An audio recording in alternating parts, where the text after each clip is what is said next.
A responsabilidade das autoridades e dos intelectuais. Segundo Ferri, antigo ministro da Educação da França, 158 mil alunos franceses deixaram a educação em situação de fracasso escolar em 2002. Ao mesmo tempo, foram reportados ao Ministério 81 mil incidentes graves nos colégios franceses, quase todos centrados nos mesmos colégios. A combinação de falta de cortesia entre as pessoas na educação nacional e os baixos resultados faz, atualmente, com que as autoridades se vejam obrigadas a admitir que a França tem grandes problemas.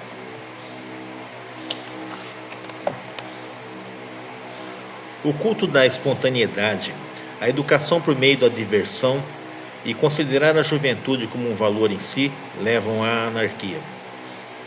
O ministro também declarou publicamente que a ideia de educar os alunos mediante o entorno, sem exigências e sem lhes explicar explicitamente o que se espera deles, é um tipo de adestramento que falhou.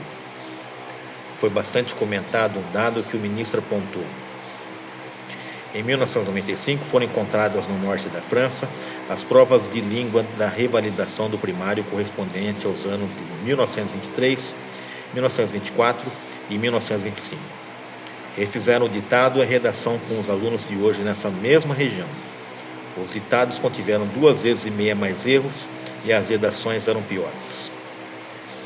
Essas considerações são corroboradas por um economista que denuncia que o Estado francês perdeu a fé em si mesmo, assinalando em particular a esse respeito as áreas da defesa e da educação. Com relação à educação, constata que ela absorve 7% do PIB, mas produz 12% de analfabetos. No PISA de 2009, a França ficou na média dos países participantes. Ao mesmo tempo, em 1990, o Ministério da Educação deu emprego para mais 280 mil pessoas, o que consiste no aumento de 10%, ao passo que o número de alunos diminuiu em 1 milhão no primário e em 200 mil no secundário. Os colégios públicos costumavam ser melhores que os particulares, mas isso já virou exceção. O autor assinala os pedagogos e os sindicatos como culpados pela situação. Para ilustrar a falta de seriedade do sistema educacional, recorda que em 2003 os professores entraram em greve 2 meses antes das provas finais do ensino médio.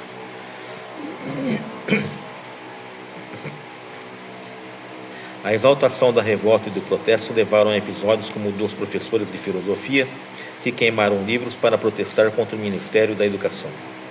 Apesar da greve em questão, aumentou a porcentagem de aprovados naquele ano de 80% para 82%.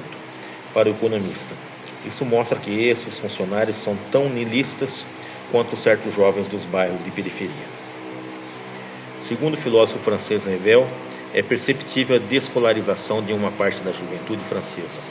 Ele assinala, como economista supracitado, a responsabilidade dos pedagogos e dos sindicalistas nessa situação, acrescentando também a dos meios de comunicação. Esses criaram um tabu para que nem sequer se mencione o problema. Segundo Ravel, não respeitam a verdade os que afirmam que os alunos não têm responsabilidade por seus atos e que são produtos de certo ambiente. Apesar de vários decênios de nova pedagogia e de resultados cada vez mais alarmantes, os responsáveis não querem reconhecer que sua proposta não dá o resultado desejado. Em vez disso, suprime-se qualquer possibilidade de excelência dentro do sistema educacional para que não seja possível demonstrar claramente o que aconteceu. Conclui dizendo que se não aceitarmos basear o debate público na verdade, significa que não nos libertamos dos totalitarismos que marcaram o século XX europeu. A distorção ideológica continua, e é como se vivêssemos atrás de um muro. Mas quando cairá o muro ideológico? Em vez de falar dos conhecimentos dos alunos, o tema central é a tolerância e a convivência. O governo fala de ensinar um comportamento cidadão, mas não se atreve a adotar medidas contra os alunos que não respeitam o direito dos outros a estudar e o direito dos docentes a ensinar. Tampouco as autoridades se atrevem a exigir qualquer coisa dos pais. É curioso, disse outro estudioso, que tão pouca gente insista na necessidade de recuperar o respeito pela verdade, o esforço por ser objetivo e a argumentação. Está sendo questionado o conteúdo do ensino em quase todas as matérias, como biologia, geografia, história, língua e literatura. Todas as regras são denunciadas como injustiças, e nota-se uma degradação da situação da mulher, aluno-funcionária, e uma intimidação dos que se atrevem a defender o que é estabelecido pela lei.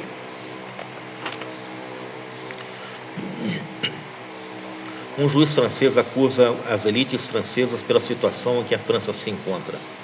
Para ele, os ex-revolucionários de 68 já estão instalados nas instituições e na imprensa, e desde essas instâncias impedem que se diga a verdade, instaurando tabus e introduzindo um vocabulário eufemístico.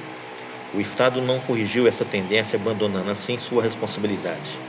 Como tantos outros, o juiz fala de niilismo, porque os que causam destruição e ameaçam os demais não têm um projeto a ser posto no lugar. Niilismo significa uma pessoa que não acredita em nada, tá? Nada é verdade para ele, tá? Isso que é a filosofia niilista, veio lá da Rússia, né?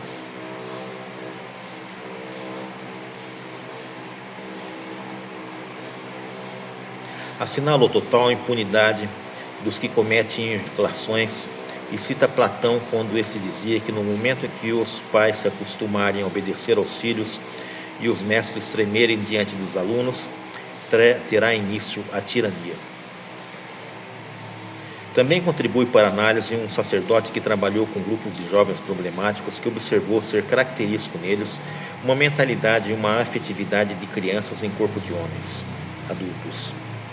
O mundo mental desses rapazes se parece com o que caracteriza alguns meninos pequenos, como sentir prazer ao inspirar medo, sentir prazer ao destruir objetos, viver no imediato, viver num mundo irreal, de sonhos, e só respeitar a força física. Antes de 1970, não se viam casos de jovens que se negavam a aprender e não se via a escola como algo que produzisse diferença, mas como algo que melhorava a vida dos cidadãos. O enfoque pedagógico na diferença é a crença de que toda diferença é fruto de uma hierarquização injusta, são ideias herdadas de maio de 68. Numa descrição das qualidades exigidas e desenvolvidas nas escolas francesas de elite, como a ENA, enfatiza-se o manejo da língua de maneira fluida, precisa e rápida, e a capacidade de dar conta do essencial de grandes quantidades de informação. Afirma-se que são necessários muitos anos de estudo para desenvolver habilidades suficientes para ser aceito ali. Ou seja, não educar o aluno para que chegue o mais longe possível no manejo da língua e da leitura significa discriminá-lo, porque assim diminui suas possibilidades de abrir caminho na sociedade. Ao mesmo tempo, graças a essa nova pedagogia, difundiu-se a ideia de que a escola deve imitar a vida, já que prepara para ela. Posto que os adultos não têm deveres, tampouco devem ter os alunos. O ideal é conviver e comunicar, transformando a comunicação numa política e numa ética. Uma criança e um adulto valem o mesmo enquanto seres humanos, e esse argumento é utilizado para fazer desaparecer a assimetria entre pai e filho e entre professor e aluno. Com isso, estamos a um passo da próxima ideia cultural, não mais transmitir o saber dos adultos, mas deixar que os jovens se apropriem do seu próprio ritmo dos elementos que lhes interessem dentre os que estão à sua disposição. Num ambiente assim, não é possível ensinar, porque já não existe a confiança necessária no professor. Entretanto, viver no imediato sem exigências é exatamente o contrário de uma boa educação. Muitos intelectuais destacam que, em relação à educação, os meios de comunicação apresentam tamanha mistura de pontos de vista que é difícil se informar e agir. Os meios buscam a novidade e sua neofilia os impede de avaliar os fatos. Já não se fala de progresso, mas de novidade. Alguns ingredientes do coquetel midiático são, no mais das vezes, o narcisismo, o consumismo, o presenteísmo e o juvenilismo. A propósito dessa mescla de noções, criou-se uma expressão, a doce barbárie. Com esse termo se designa a manipulação que o uso de uma terminologia aparentemente inócua constitui. Vê-se uma confusão causada por não se chamar a coisa pelo nome, não se chamar as coisas pelo nome. Fala-se da luta contra a seleção, mas não da dessocialização dos jovens. Fala-se de competências em vez de conhecimentos. Fala-se de valores, mas se aceita que às vezes não sejam cumpridas. É possível que estejamos diante de uma regressão na vida pública, já que cada vez é mais frequente observar-se uma coisa e se dizer outra. Em relação à educação, tornou-se muito comum o eufemismo do mal-estar do professor, para não ter de enfrentar o fato de que há agora analfabetos na França, inventa-se uma nova palavra, o iletrismo. Porque os sindicatos não reagem quando já se comprovou que quase ninguém quer ser diretor de colégio? Por que não reagiram os pais, os professores e os psicólogos quando se permitiu colocar analfabetos violentos de 15 anos ao lado de alunos excelentes? E por que a sociedade adulta expressa assombro quando o resultado de tudo isso é a violência? É adequado falar de uma descolarização dos jovens de certas zonas, uma revolução cultural na França. São muitos os intelectuais que se perguntam que mecanismos impedem a França de adotar medidas para sair dessa situação degradada. Quase todos apontam que se instalou na imprensa uma elite hegemônica que utiliza diferentes métodos para inutilizar os que pensam de uma maneira diferente da deles. Um de seus métodos consiste em desacreditar constantemente aquele que denuncia o que está acontecendo, identificando-o com o passado. Nega-se o real, apresenta-se o igualitarismo permissível como ideal e não o orgulho pelo trabalho bem feito. Rejeita-se o aprendizado da cultura europeia como o eurocentrismo e se proclama o respeito por outras culturas sem mencionar os lados negativos dessas outras culturas e sem dizer que, precisamente, os imigrantes fugiram delas. Usa-se palavras como resistir, taxando de fascista qualquer um que não se unir a eles. São notáveis o cinismo, a ingenuidade e o ódio que essa esquerda exibe para consigo mesma e para com seu país. O resultado é o reino da hipocrisia e uma polícia do pensamento, justamente algo de que a Europa havia conseguido libertar-se. Os críticos estão ocupados atribuindo a culpa e pondo etiquetas uns nos outros. Há sempre um pensamento binário em que o negativo é o outro e o bom é si mesmo. Dentre as denúncias da situação nos bairros de periferia, destaca-se a de Fadela Amara, em Nem Putas Nem Submissas. Em seu livro, ela descreve como nasceu seu movimento de mulheres imigrantes a partir de um crime horrível. Uma menina foi queimada viva em Paris em 2002. A isso acrescentaram-se as notícias de violações coletivas, tudo para manter submissas as mulheres dos bairros de periferia.